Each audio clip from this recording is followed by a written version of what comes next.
I love the clarinet, and there are so many people in my comments asking me to help them with the high notes.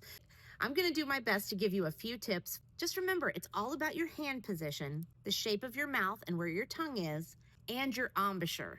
The first one has to do with your right hand. You have to make sure that the fingers are covering the holes all the way, or the notes aren't going to speak.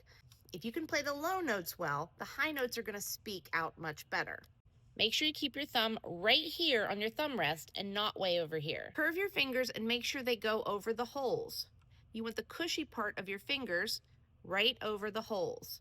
If you have your fingers like this, they won't cover the holes all the way. I teach Joy to the World, which is playing from this note, which is F, adding one finger every time. And then we land on this key right here, which is our low F key.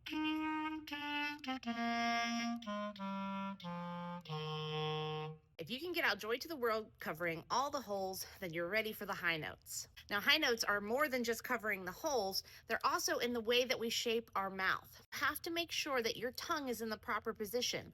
And for anything up until about high G, it's going to be in this hiss position, I like to call it.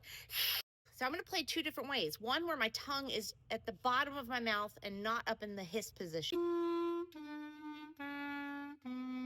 A flat chin and our tongue up in the hiss position. That sounds so much better, and that's going to help your high notes come out better too. Now, when we go from playing our low note to our high note, all I do at the beginning is teach to play the low note and then add the register key with our thumb. Here's what my thumb looks like as I go from covering the hole to also opening up the register key while still covering the hole. Remember, your embouchure and your tongue position are just as important as keeping your fingers covered. Your teeth need to be on top of the mouthpiece, and your tongue needs to be in that hiss position. If we're going to go higher than high G, we want to change the shape of our mouth to an O shape instead of a hiss shape. I'm going to keep the hiss shape in my mouth as I'm playing from G up to high B. Now I'm going to make an O shape in my mouth and hear how it sounds so much better.